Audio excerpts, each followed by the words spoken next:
भक्ति मार्ग की बहुज्ञानी उपेक्षिता संत जनाबाई।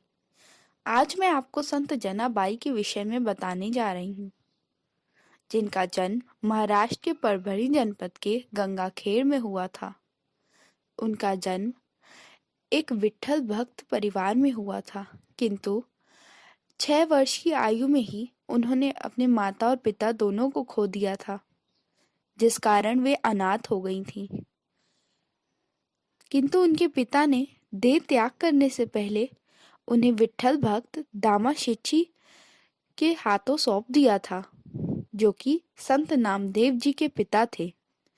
तब से लेकर संत जनाबाई संत नामदेव जी के परिवार की सदस्य बन गईं।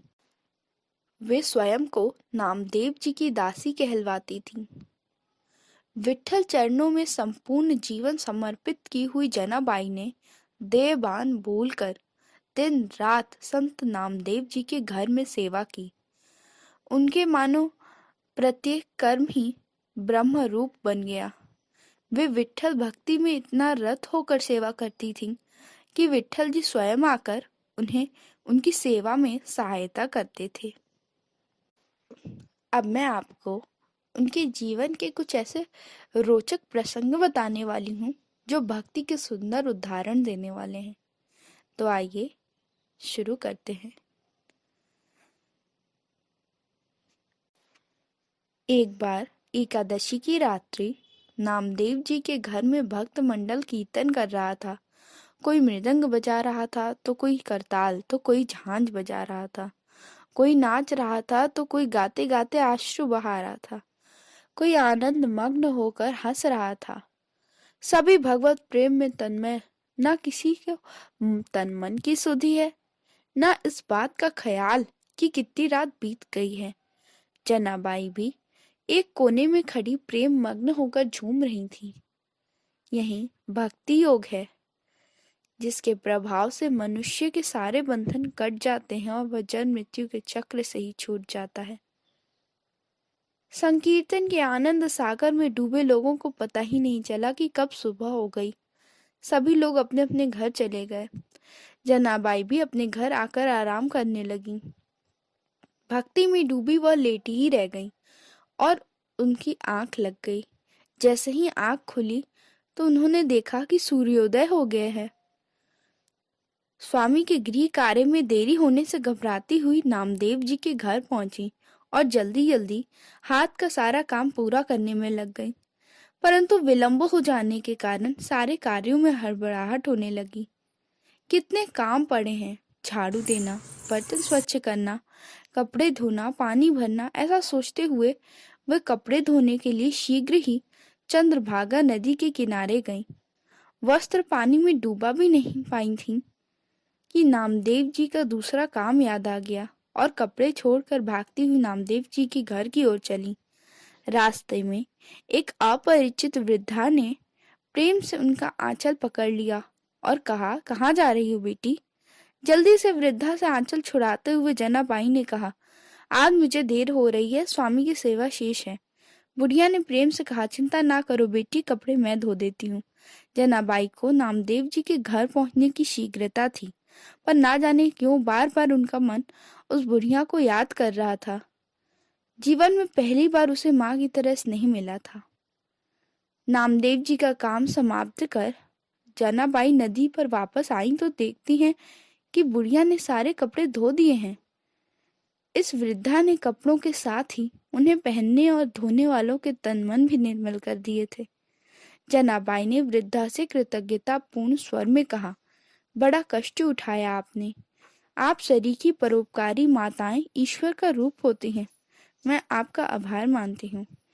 इसमें आभार की कौन सी बात है? ऐसा कहकर वृद्धा वहां से चली गई। कभी आवश्यकता पड़ी तो मैं भी वृद्धा की सेवा करूंगी, ऐसा विचार कर जनाबाई वृद्धा का नाम पता मालूम करने के लिए उन्हें ढूंढने लगी, पर उसे निराशा ही हाथ लगी। जनाबाई कपड़े लेकर नामदेव जी के घर पहुंची, पर उनका मन वृद्धा के लिए व्याकुल था। वृद्धा ने जाते जाते ना मालूम क्या चमत्कार कर दिया। जनाबाई कुछ समझ ना सकी। जनाबाई ने गदगद कंठ से सारा प्रसंग नामदेव जी को सुना दिया। भगवत भक्त नामदेव जी लीलामय की लीला समझ गए और प्रेम में मग्न होकर बोले, जना, तू बड़ी भाग्यवान है। भगवान ने तुझ पर बड़ा अनुग्रह किया है। वह कोई साधारण वृद्धा नहीं, वह तो साक्षात नारायण थे, जो प्रेमवश बिन बुलाए ही तेरे काम में हाथ बटाने आए थे। यह सुनकर जनाबाई रोने लगी और भगवान को कष्ट देने के कारण अपने को कोसने लगी। भक्त का प्रेम ईश्वर के लिए महापाश है, जिसमें बंध कर भगवान भक्ति के पीछे पीछे घूमते हैं। इस भगवत प्रेम में ना ऊंच है ना नीच, ना छोटा है ना बड़ा, ना मंदिर है न जंगल, ना धूप है न चैन। महाराष्ट्र के कवियों ने लिखा है कि जना के संग भगवान चक्की पीसते थे। संत जनाबाई अभंग गाते गाते इतना मग्न हो जाती कि उन्हें अपनी सुध बुध ही ना रहती। विठल विठल जय हरि विठाला, विठल विठल जय हरि विठाला।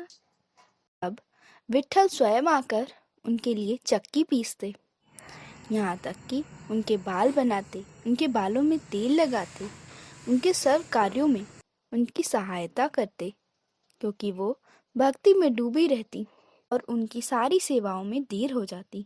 इसलिए विठल स्वयं उनकी सहायता में आ जाते। भगवान विठल नाथ के दरबार में जनाबाई का क्या स्थान है, इससे साफ पता चलता है। ऐसा कहा जाता है, झाड़ू लगाएं जनाबाई, कूड़ा भरे चक्र पाणी, टोकरी लिए सिर पर फेंकती दूर ले जाकर, ऐसे भक्ति में फंसा नीच काम करने लगा। जनाबाई कहे विठल जी से, कैसे चुकाऊं ऋण आपका। एक बार की बात है, कबीरदास जी ने संत जनाबाई के विषय में बहुत अधिक सुन रखा था, तो उन्होंने सोचा कि ऐसी महान संत का एक बार दर्शन अवश्य ही करना चाहिए।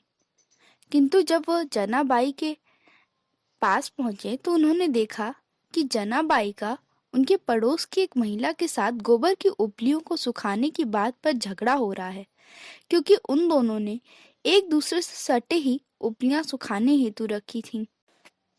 कबीरदास जी को यह सब देखकर बहुत आश्चर्य हो रहा था कि दो महिलाएं सिर्फ एक गोबर की उपलियों के लिए लड़ रही हैं। तब उन्होंने एक व्यक्ति से पूछा कि जनाबाई का घर कहाँ है, वे कहाँ रहती हैं। तो उस व्यक्ति ने कहा कि वह जो दो औरतें लड़ रही हैं, उन्हीं में से एक जनाबाई हैं। संत कबीरदास जी का आश्चर्य और भी अधिक बढ़ गया कि इतनी बड़ी संत और गोबर की उपलियों के लिए झगड़ रही हैं। जब कबीरदास जी ने पास जाकर जनाबाई से पूछा कि आपको किस प्रकार पता है कि यह उपलियां आपकी ही हैं, आखिर क्या पहचान है। तब जनाबाई ने कहा कि जो मेरी उपलियां हैं उनमें से विठल विठल की आवाज आती है। तब कबीरदास जी ने उस उपली को अपने कान के पास लगाया तो उन्हें भी विठल विठल की ध्वनि सुनाई दी। उन्हें यह सब सुनकर बहुत ही आश्चर्य हुआ और साथ ही सुखद अनुभव भी हुआ और उन्होंने उनके महानता का परिचय पाया और उन्हें प्रणाम किया। ऐसे न जाने कितने ही प्रसंग हैं जो आपको भक्ति भाव और प्रेम से भर देंगे। जनाबाई का जीवन ऐसे प्रसंगों से भरा पड़ा है। आपने देखा कि अपने भक्त और अनन्य चिंतक के योग क्षेम का वहन वह दयामय स्वयं करते हैं। किसी दूसरे पर वह उसे कैसे छोड़ सकते हैं, जिसे एक बार भी वह अपना लेते हैं, जिसकी बाँह पकड़ लेते हैं, उसे एक क्षण के लिए भी नहीं छोड़ते। भगवान ऊंच नीच नहीं देखते, जहाँ भक्ति देखते हैं वहीं ठहर जाते हैं। जनाबाई जैसे भक्त बनने के लिए उनकी ही तरह हर काम में, हर प्रसंग में ईश्वर को अपने साथ अनुभव करना, उनसे हर प्रसंग का आत्मनिवेदन करते रहना, उनको ही अपना सब मानकर अपनी सब बातें बताना आवश्यक है, तो आज हम भी भगवान के प्रेम को अनुभव कर सकते हैं।